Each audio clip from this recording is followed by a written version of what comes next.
my foot on their neck like a shirt on the collar. You mention my name, better be by the dollar. I stay with that stick like I'm Harry. What's good? This is Jay's Drip Show. I like to keep my content elite, and today you're in for a treat. You seen the title. Today we were just going to do another Q&A on the channel. I actually did another Q&A about a couple years ago, around the time I first started my channel. It's still up there. Got 2 videos on that, and you know, some time has passed since I've started the channel. Now I just wanted to do another Q&A. So I texted a bunch of friends, you know, relatives, anybody, even people that watch my content. I'm just wondering if anybody had like a question concerning anything people wanted to know about me that I haven't answered or shown yet. So that's what this video is all about. So this will be my 3rd Q&A, and I highly doubt this will be the last one. As my fan base grows in the future, it's going to be a lot more people adding me. There's going to be a lot more videos out, so they might not really see these Q&As. And I still feel like, you know, there's so much to learn about me. And at the same time, you know, I want my fan base to get to know me, as I want to get to know y'all too. So going right into it. My first question is, what's my favorite thing about playing basketball and why do I love it so much? I mean, right away, that's an easy one. You know, basketball is just, you know, and all hoopers will know this too. It's just something you feel. It's something that feels good, feels right, and you feel loose. You feel free. You know, it's really one of the sports you can really play by yourself and just, you know, shoot around, dribble, and just everything from dribbling the ball, working on handles, shooting the ball. But yeah, you know, just shooting the ball, feeling the release, and then also hearing that you know, crisp sound as it hits the net, especially if it's like a complete green shot too, just straight net. All that feels good. But for me personally, it's like my escape room. You know, a lot of people got their own escape methods and routes. Mine's is basketball. Rather I'm playing with a bunch of people, rather I'm playing by myself. It's something I particularly enjoy. I love it, and you know, that's something I'm gonna keep with me for the rest of my life. But it's my escape. It makes me good. You know, I've been in terrible moods where all I need is just the basketball. I feel better. So that's my favorite thing about it. And yeah, that's what I love so much. But me personally, I think my favorite thing is just shooting the ball. I can shoot all day long. Going further. Next question is, what is my worst breakup? Wow. Worst breakup. I've only been in a few relationships growing up. I probably had a bad relationship in middle school. Now I know a lot of people thinking middle school relationships don't count. Well, it did to me. I counted. Plus, I was in 8th grade. I dated somebody that was bipolar, and that was new to me, of course. So like, you know, every 5 minutes she wanted to break up or see somebody else, and me not really seeing the red flags, I just went along with it. But she was probably like the coolest person I dated. She was a real cool person. And then, you know, it just was not meant to be at all. As far as that's my worst breakup, I've talked to a lot of people. I've been on a talking stage pretty often. I've been cheated on during the talking stage, and I'm not early stages, like almost, you know, being girlfriend boyfriend stages. So that one hurt. I had a bad outing. I might do a story time on this eventually. Basically, me and this girl and a group of her friends, we went to Ocean City, and we had a disagreement on something. I don't even say an argument, a disagreement on something. And while we was there, mind you, I only went to Ocean City for her. That's the only reason I went, just to put that out there. But while we was there, she actually cut me off mid-trip and then started messing with one of the guys that came to join us in the group. She cut me off and started messing with him in my face. Long story. Definitely might do a story time on that. But I actually had feelings for her. We was on the talking stage, but I had feelings for her, so that stung. I don't really count that as a breakup. We wasn't officially together. That one hurt. And that was last year actually, so that's kind of crazy. Pet peeve. There's so many I can think about. Wow. I hate being left on red. I don't care who you are. It's just disrespectful unless we're done talking. I hate that. I hate traffic. I really cannot stand traffic and slow drivers. I'm not even a fast driver. I just like to get to where I need to go. I'll give you one more. People who smack when they eat. Stop doing that. Just chew your food. It's not hard. My favorite family vacation, 2019, Florida. That whole summer was probably the best time I've ever lived. For many reasons. I might do a couple story times on trips I've been on. But we was in Florida for 8 days. We had a family reunion down there. I started my YouTube channel. Like literally started it when I was in Florida. If you go all the way to my beginning videos, first 3 or 4 videos is when I was actually in Florida, minus the one where I was at the concert. But yeah, that's where it all started at. Literally, Jay's Drip Show literally started in Florida. So that trip was very important to me. But if you want to see how at least some of that went, just go look at my my original videos. Next question. Yeah, I remember the exact day I found out I wanted to be an NBA player. Yeah, it wasn't really a day that hit me. It was really just a build up. I had a big build up going towards just everything that made me want to play. Because remember, I was really big on football growing up. So, but basketball really made its way towards my attention once I saw LeBron James and Stephen Curry go at it in the finals for the first time in 2015. Then I just started picking up a ball myself and really loving how it feels. And you know, I'm really big on sports. If it was really that easy and I could just choose a career, it would be playing professional ball on any level. It doesn't matter what sport I love. But I'd say the more my love grew for basketball, the more I started telling myself, hey, why not try to go for it? You know, I'm not really the type to play a sport and then just not continue it. Like, because I'm big on sports. Sports would be the first thing I'll try to go for a career in. And you know, try to get a career out of a successful career. And you want to go pro, obviously. You always want to go pro. So when my football chat of my life started to close and the basketball one started opening up, that's when I really went full throttle with it. You know, it started with me trying out for the basketball team. Things didn't work out, but when I met the guy that started training me, and I spoke about him in my other Q&As, you know, Big Show, Marvin Rogers. When he started training me, told me I can still play basketball after high school. So and that's been working out so far. You know, me just getting back from prep school and now I'm getting ready to play college ball. Commitment video coming out soon. But yeah, like, you know, that's how it is. You know, once I met him and I started training with him and he told me that I can play ball outside of high school and you know, really still go for the career, that really ignited the spark back in me that, hey, I might have a shot at going at this. And I don't really live based off of reality. I don't really live based off of, you know, what seems reasonable. You know, I shoot for the stars because, you know, at the end of the day, even if I don't get what I want out of life, I'd rather say I failed trying than to settle for a life and ask myself, what if, you know, what if I could have actually saw through all the way? What if I could have actually tried to pursue my dream and maybe, just maybe, ended up getting what I wanted out of it? You know, never say never, and nothing's ever impossible. So that's the way I live. You know, I've been around a lot of people that say just do this, just do that, but I'm gonna just do me at the end of the day because that's what makes me feel good. And like I said, I'd rather fail trying to do something I love than to settle, you know, and just live ordinary life and always ask myself that question. Question after that is, how do I see myself in the future? Successful.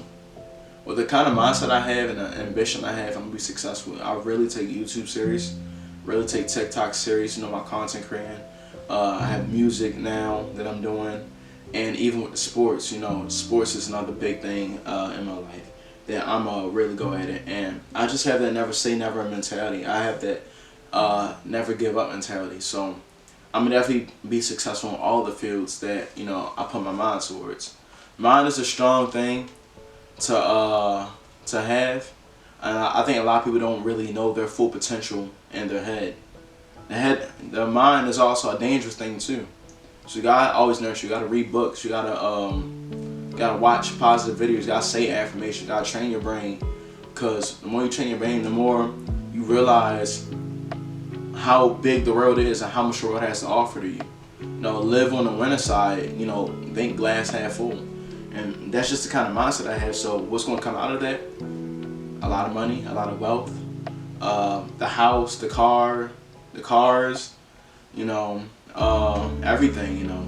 So just big success. But, you know, one thing I love about having a YouTube channel is I get to take you on that journey with me. Ever since 2019 and all the way up to now, you know, y'all have been on that journey with me. So I can't wait for that day to come to where I've actually made it. I'm living in a house I want to live in. I'm driving the cars I want to drive. You know, I'm making the money that I really want to make. I don't need to be a millionaire or a billionaire, but I just need to have enough for me and my family. And whatever that amount is, you know, I don't need too much money, but I do see myself successful, happy, living a blessed life, and living a long life as well. Big emphasis on living a long life. But I can't wait to go back and watch this video and have, you know, my fan base that I don't have yet. But I can't wait to have my fan base go back and watch this video and say, yeah, he was talking about it in 2022. He was going to make it. I'm proud of him. He made it. Because I can just see it now. I'm calling it now. So I'm gonna have a really successful future. Would I change anything I did to get to where I am now? I'm reading it as if I'm reading it for myself. Would I change anything I did to get to where I am now? Yes, actually. Now, I believe that everything happens for a reason. I believe that that, you know, it's no mistakes in life. Everything's supposed to happen the way it has. But I would have liked to mature faster because I like to see where that would have put me. You know, first of all, my mindset is still growing to this day, and I'm still developing as a young man. I'm still learning every day, learning new things about myself. But what if I mature faster? You know, I didn't get all the girls in high school, but you know, I was a nervous guy. I was actually a really shy person, believe it or not. Shy, didn't really know how to talk, didn't really know what to say. What if I learned game when I was still in school? And what could have happened out of that? Because I'm a more chill, laid back, and outgoing person than I was back in school. What if I conquer my demons sooner? It's demons I still fight to this day. What if I would have conquered my demons sooner? How far would I be in life? I've came a long way, but a lot of the stuff didn't start getting conquered until COVID happened. And I was already senior at that point. Where would I be now if I conquered a lot of the stuff of when I'm getting in my own way? What if I played basketball sooner and still met the guy that trained me? Where would I be right now? You feel me? Like, where would I be at? Still got the same mindset, still got the same ambition, and I still met the guy that trained me, but I was already playing basketball versus having zero basketball experience under my belt at the time. Where would I be right now?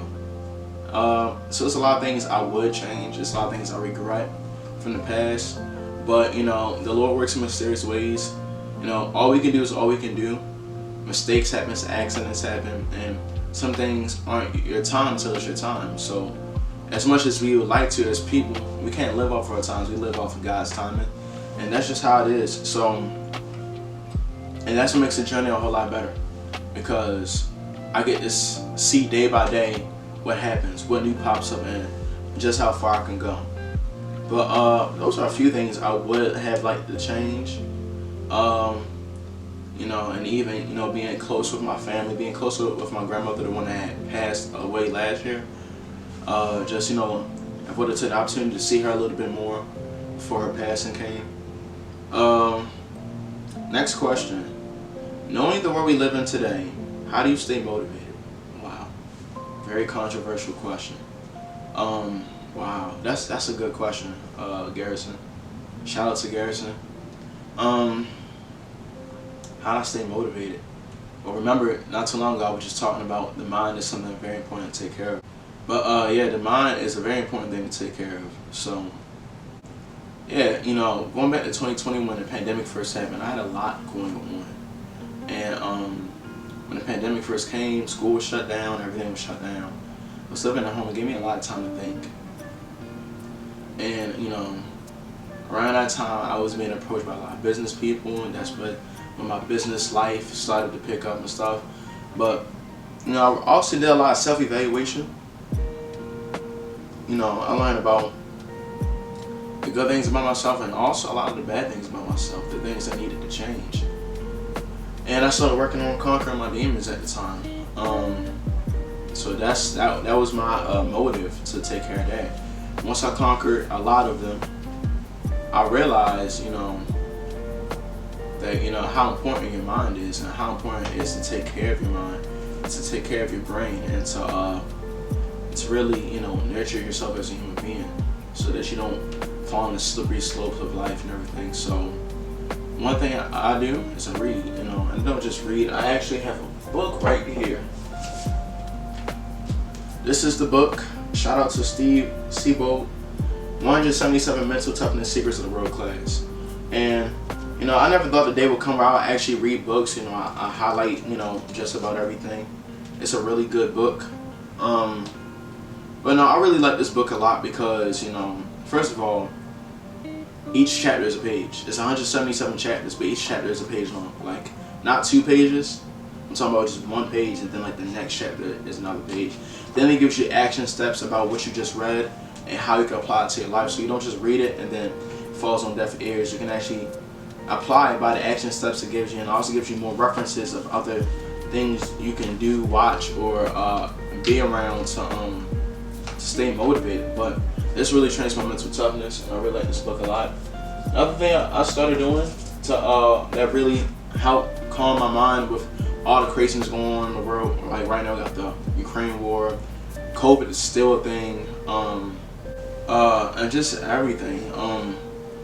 But I started really building my connection with Christ. Like, I really started doing it, and it paid off big. And that's also what helped me started to help conquer my demons and a lot of the stuff I was struggling with.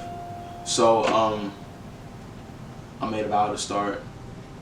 I'm gonna put it like this: I made a vow to start at least watching sermons online. Thank God we live in a day and age where you can YouTube sermons, and some churches, if you go to a church, if they have a YouTube channel, they post the sermons right there. So that's how I stay connected. I watch a lot of Joel Osteen. He's not only a preacher, but he's also a major motivator towards me, and I love hearing him speak. So I just watch him every Sunday, and I started out like that, and then at the office I was working at, every time I would go there, I started listening to him on the way up, because his sermons is like 27, 28 minutes on average, not even 30, just barely breaking 30. But I would watch it on the way there, because I had like a 40-minute drive to the office I was going to, so that's how I started listening to him more through the week. I started praying every Sunday. Now I'm to the point where I can pray at least at night. I'm gonna be honest, at least at night. I'm trying to get to where I can pray day and night, and then still do like a big prayer on Sunday for everything. So I started praying more. I started talking to him, communicating with him. And in the book of John, it says that whenever you come to Christ, it'll be presented for you by God. Whatever you come to Him for is yours. So I really started paying attention to that, and I started coming to Him a lot more. And all He wants is your time, and the more time you give towards Him, the more He'll help you. And one thing I learned that He's not going to take away the pain. He might aid it, but He's going to teach you how to defeat it. That's why I love being Christian, because when you realize that life isn't meant for things to be taken care of for you all the time, and some things you have to learn, He teaches you. He'll feed you bits and pieces of knowledge and bits and pieces of info. Then it's up to you to take it and read things into it deeper and then apply it to your life. So I had to figure out how to make life work for myself on my own, as far as me actually figuring it out. But I had help. He was in my ear a lot, and he wouldn't give me that full-on answer, but he'd give me the hint. But if you want to answer, it's in the Bible. So that's what I also started doing. My grandfather told me to start reading the Bible more, so I started reading the Bible more, and that's exactly what happened. I started reading the Bible, and I started putting together a lot more things, and a lot more things started to make sense in my life. So that also helped. Another thing I do is I say affirmations. It also says in the Bible to speak things which be not as though they were. Don't ask me where that's from. I think it's in Romans, but don't correct me. I think it's in Romans. But yeah, so I say affirmations. So I'll say stuff like I'm strong, I'm rich, stuff like that. I look attractive.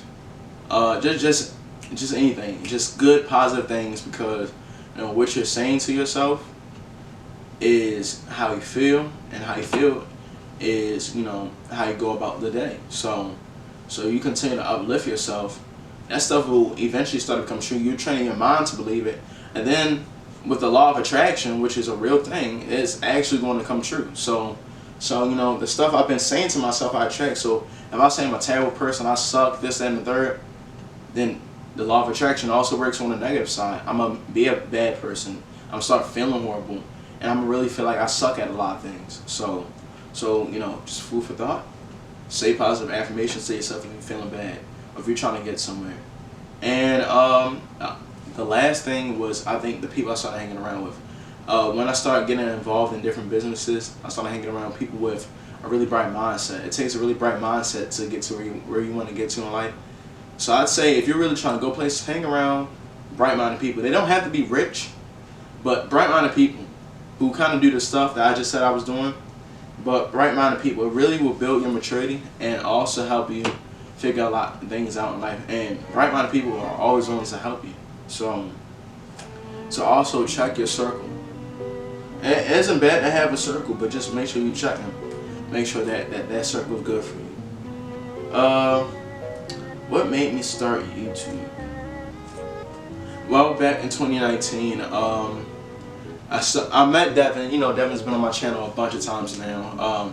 I met Devin my junior year of high school. So in 2019, well, I've been going to high school from the whole time, but me and him didn't really become friends until junior year. He had a YouTube channel. It was pretty cool. Then I knew a couple other people that did YouTube as well. I'm like, that's cool.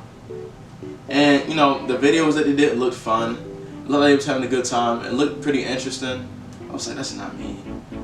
I used to look at YouTube as a cliche, go to the mall and ask girls what's the wildest thing they did type stuff.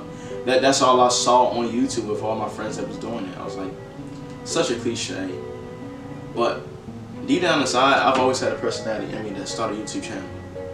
So actually, the first video I tried to do that never made the YouTube channel was I was actually going to vlog at Six Flags that same summer back in June. I don't know why I never finished it. I guess I was just too busy trying to have fun rather than trying to vlog. But I remember that that was a pretty cool day. And then just on top of that, it hit me when I was actually loading onto the plane to go to Florida. So I was like, I'm about to go on this trip. I don't have to do what everybody else is doing. I could do my own thing. And I also realized I don't have to limit myself to one category neither. So I'm like, okay, I can do YouTube my way, and who can stop me? It's my channel. I can post my own content, and I don't have to limit myself to just one or two things. I can post whatever I want. I can be versatile with it. And then that's when Jay's Drip Show was born. All I needed was some help to learn how to edit and to learn how to promote. Once I figured that out, the rest was history. Then I just started filming, and to this day I still film. Alright, wrapping up soon. How has my relationship with God been since the season ended? Great. My relationship with God has been really good. And one thing that helped me get through the 6.5 months I was living there was God, and just was, like I said, the different things I did, praying, affirmations, reading the Bible. So He was always there. I always did my own prayer before games, but outside of the Lord's Prayer that we did as a team. But I kept God really tight with me because I was lonely. I was literally lonely for the past 6 months. Felt like I was doing a bid. So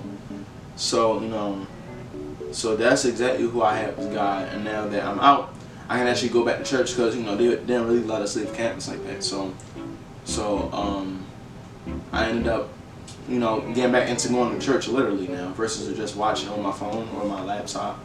And it feels good, but I always had time for him though. But it just feels good to have my life back. I'm just grateful for it. Next question. How was your high school career in basketball? What do you think you could have done? What do you think you can do better now that you know all these things? And how do you think you can best help people? And how do you think you best do the best you can in further your career as well? And most importantly, what have you learned about God? And what have you learned of how good He's been to you? And what have you learned of all the things that He's done to your career? Okay. Well, for starters, I never played high school basketball, unfortunately. But yeah, I had a great season. And I learned a lot. I grew as a player myself, and one thing that helped me catch up with all of my teammates who were like the best players of their high schools that they went to was I studied them. I studied NBA players, and I created my own system that I could use for myself. I gave myself drills. I also was being, taught and trained by the actual trainers there. But I gave myself stuff to work on that related to the position I played and the stuff I'll be doing. I knew my weaknesses just as much as I knew my strengths. So I figured out what could I do to fix that. And I really studied like I'm in college, like type study, like it's a class. I treated basketball like it was a class, like it was a course I was taking. And for the past 6 months, I locked in. I was literally locked in, so I locked in, and I just learned everything I needed to know, and then I always applied it to the court. And if I ever wanted to train people, it would be the exact same thing for them. So there's that. And one thing I know is that if you keep God with you, He'll make you feel like a champion, even when you're alone, even when in your darkest seasons. And that's exactly what it was when I was in Mount Zion. He was there for me. When I felt lonely, I was away from family, I was away from friends. But I still felt like I meant something, and I was able to always stay on the positive end of things versus the negative. I didn't really dread a lot of things. I actually faced a lot of things because my Lord is with me, so it isn't nothing I need to fear or worry about at all. And I know that I always knew that my best days where I had him. I knew that this was only going to be 6 months. Now that the 6 months are over, I got my life back. So that's what I learned. But yeah, that was the last question. That's a little bit about myself in the Q&A. Thank you again for watching. I want you to like, comment, subscribe, share with a friend. If you're watching this from the future, we made it. You feel me? We made it. I know I'm gonna make it. I'm really counting on myself to make it. So just stay tuned for the next video coming up. Now that I'm back home, I got a lot more content coming up, so y'all stay tuned, and I'll see you next week.